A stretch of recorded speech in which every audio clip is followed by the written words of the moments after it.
Hello everyone, this is Teacher Ella and this is... Hello po, this is Sir Clint. Okay, for today's video, ipapakita namin sa inyo kung ano nga ba ang mga indicators na kailangan sa inyong lesson plan.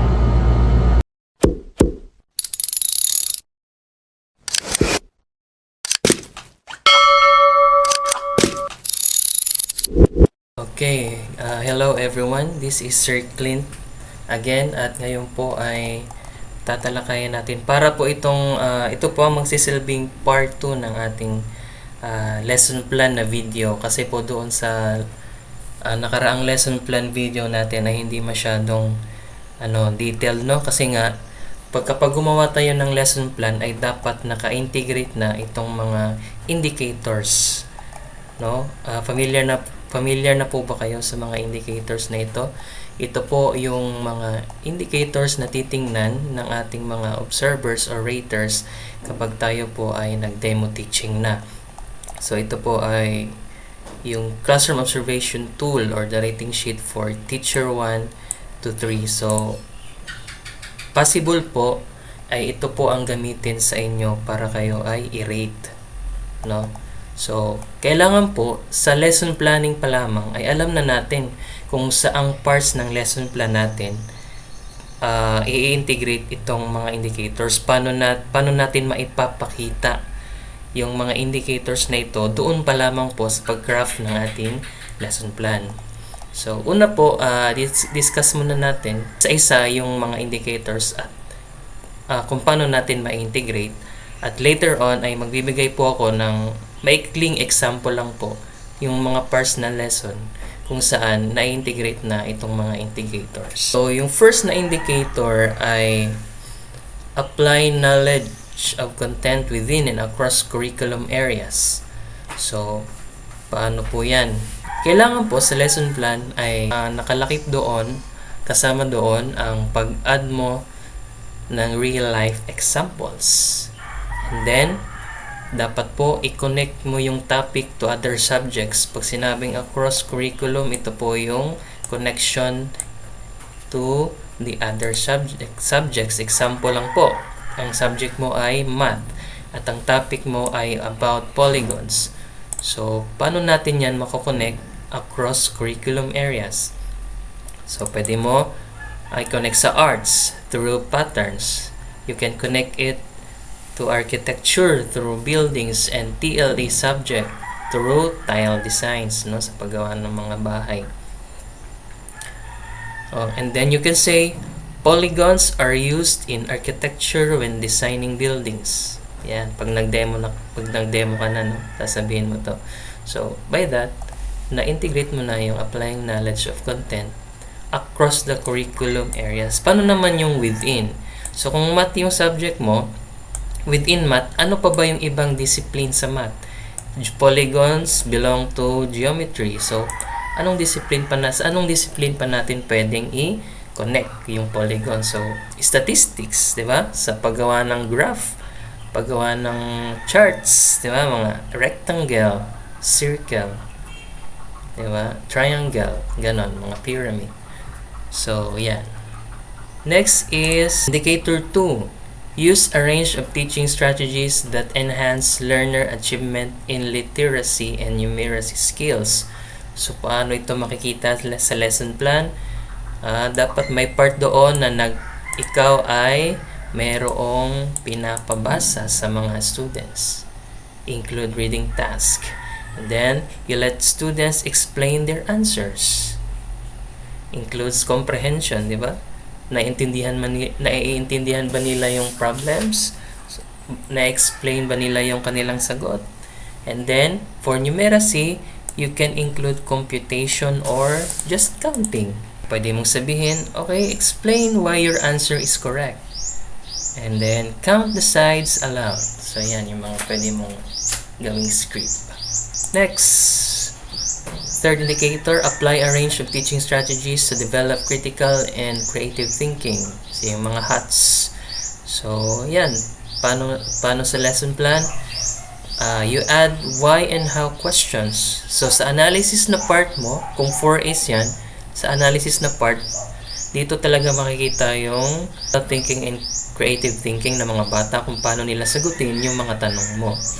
So, ayan. So, syempre, why and how questions. Hindi lang puro what, hindi lang puro where, di ba? And then, you can also add comparison tasks. And of course, problem solving. Example ng mga question. Why is this not a polygon? Can you create your own example? Yan, yung mga ganyang, siyempre creating, no? Yung bata mismo ang magbibigay ng sarili niyang example. Next, for the fourth indicator, manage classroom structure to engage learners individually or in groups in meaningful exploration, discovery, and hands-on activities with a range of physical learning environments. So basically, it's how you manage a classroom.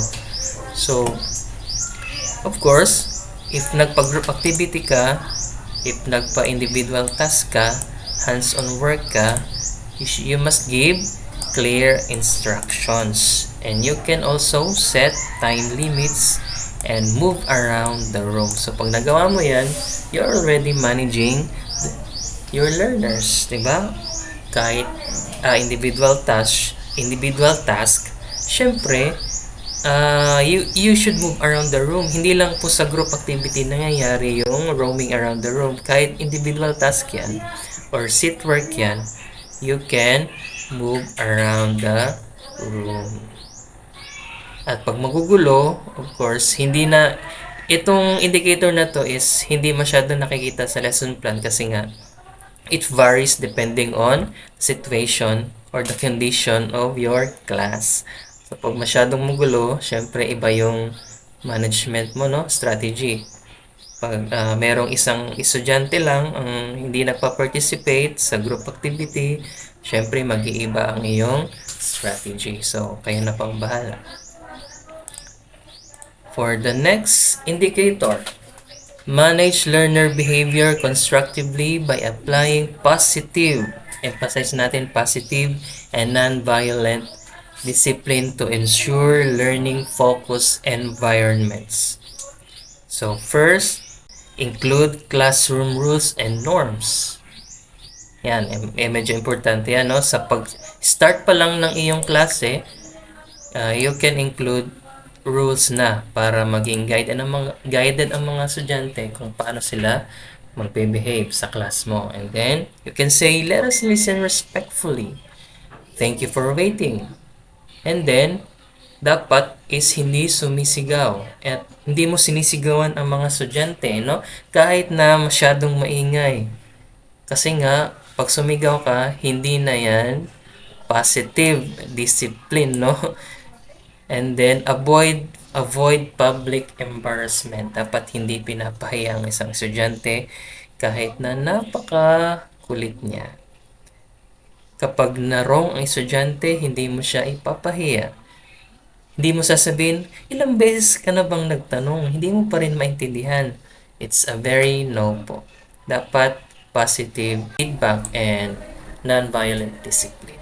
Next po, use differentiated, developmentally appropriate learning experiences to address learners' gender needs, strengths, interests, and experiences. So, you can provide easier tasks for struggling learners and then challenging tasks naman for advanced learners. Kasi hindi po natin talaga maiwasan na sa isang classroom ay heterogeneous, no? Merong mga madaling makaintindi, advanced learners, fast learners, pero din po tayong mga slow learners or struggling learners. So, dapat po iba-iba, differentiated, no? Ang experiences na ating ihahain sa kanila.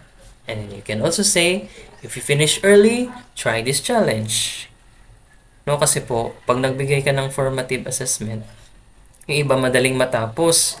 Kasi nga, fast learner. So, paano na sila? Pagtapos na sila, anong gagawin nila, di ba?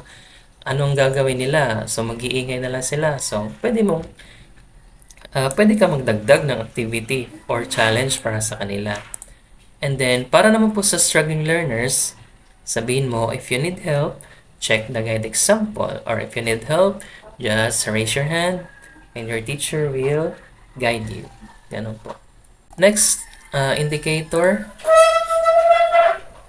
Plan, manage, and implement developmentally sequenced teaching and learning process to meet curriculum requirements and varied teaching contexts.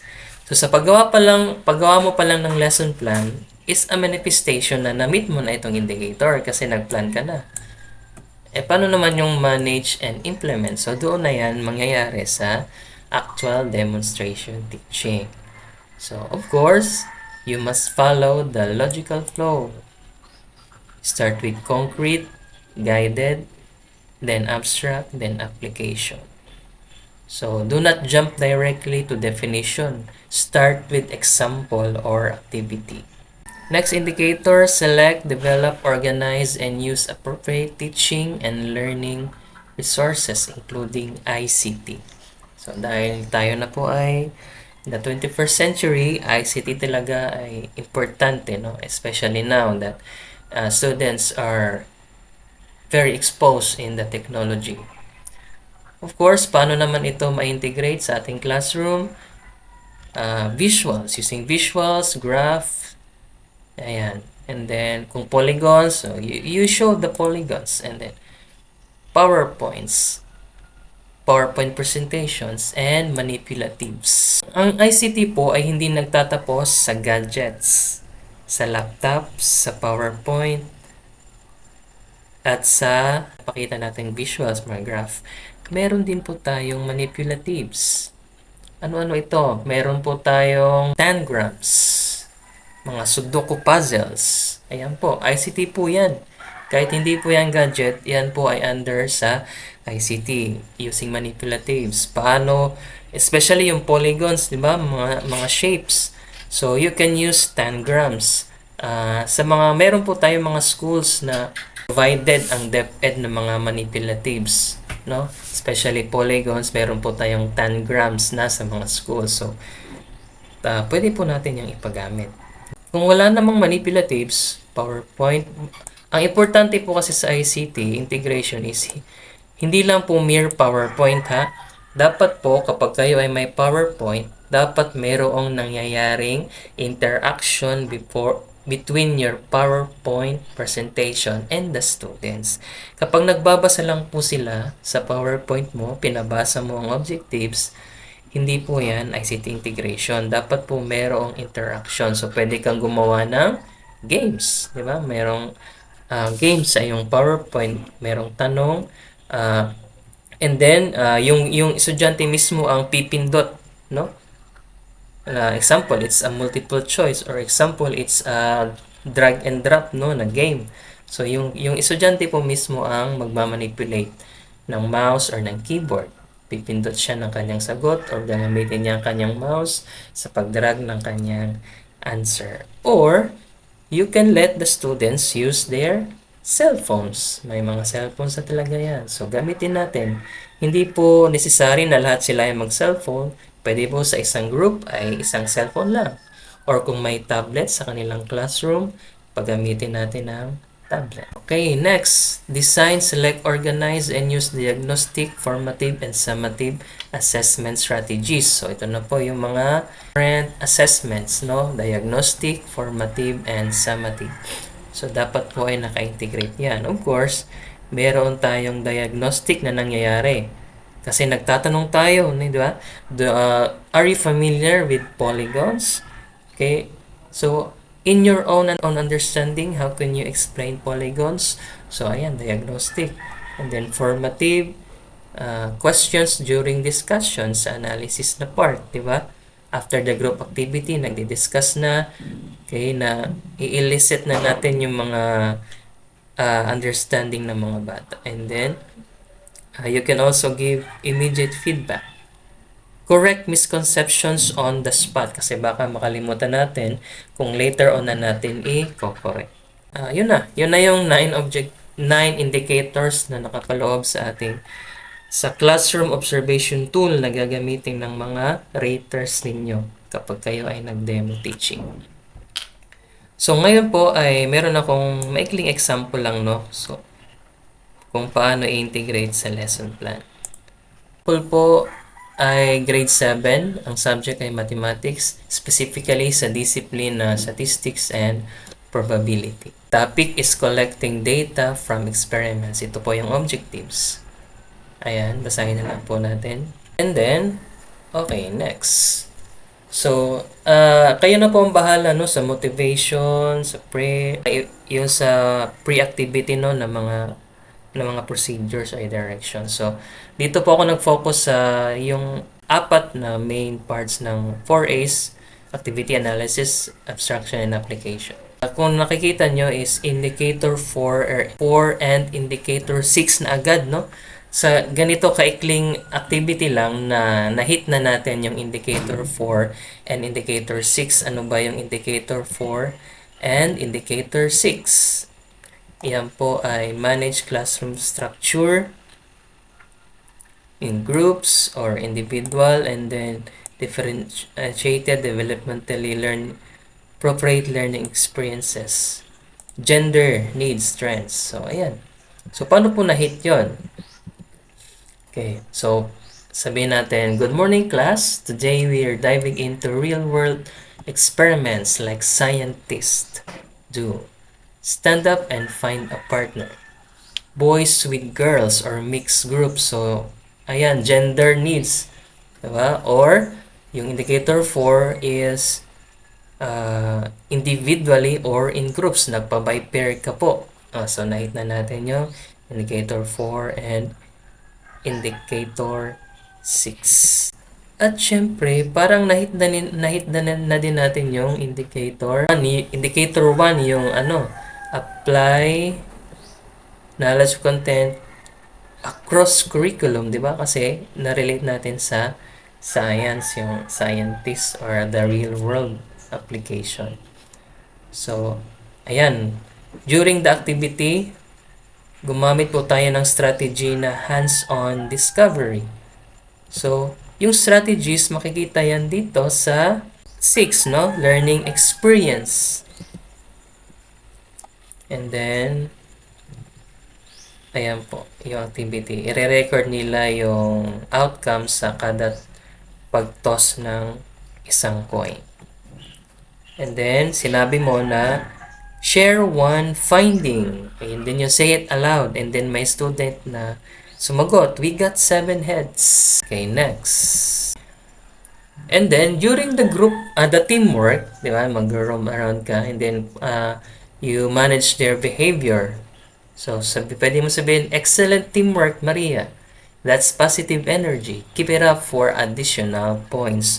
So, nahit natin yung indicator 5. Ano yung indicator 5? Manage learner behavior constructively. And then, sa analysis na part, you can ask these questions. Ito po, hindi po tayo mag-limit sa ganyang mga questions. Doon na papasok yung higher order questions po ninyo.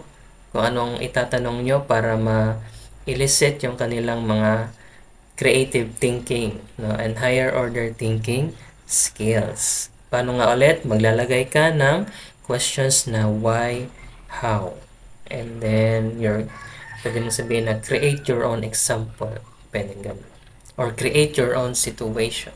So, sa students naman, so, doon sa pair, di ba sinabi mo na think, pair, share. So, ang nangyaring activity dito is think, pair, share. Think, pair, share. So, sa kanilang mag-pair, i-discuss nila yung mga findings nila. So, ang nangyari, nahit natin yung indicator 4, which is yung pa rin, no? Yung managing classroom structure. And then, nahit din natin yung indicator 8. Kasi nga, ginawa natin, yung mga tanong na to, yung mga sagot nila sa mga tanong na to ay ipapa-input natin sa isang Google Sheet. No? Sa isang Google Sheet which is an ICT integration. So, doon nila itatype yung mga answer nila sa Google Sheet using their cell phones or tablets. And then, nag-transition ka, sinabi mo, great idea, great data. This links to science experiments. What patterns do you see? So, pag sinabing science experiment, na-integrate na natin across curriculum. So, from math, na-integrate natin to science. And then, nagtanong pa tayo, what patterns do you see? So, from the data that they have collected, magkikreate sila ng isang pattern. In that case, na-integrate din natin yung higher order thinking. Saan makikita yon? Sa tour number 3. Next. Okay, nagpa-diagnostic assessment ka kaagad. Nagtanong ka, no? Do you know what a sample space means? So, by that, nahit mo na yung indicator 9. Meron ka ng diagnostic test. Next. So, ito yung summary kung kung paano na-hit yung mga indicators, no? So, for indicator 1, na-hit siya kasi yung math is nalink natin sa science, literacy, nagpabasa tayo, and nag-show tayo ng tables, graph, higher order thinking skills, doon sa analysis na part, no, yung mga sagot nila sa mga questions natin, yan, and so on. Yan po yung summary. This is just an example po. Medyo maikli lang po talaga itong example, no? So, pero kung gusto nyo po ng detailed na example based po sa inyong subject at sa inyong topic, you can comment po. Hanggang dito lamang po yung video. Thank you for watching at sana ay may natutunan kayo. Bye!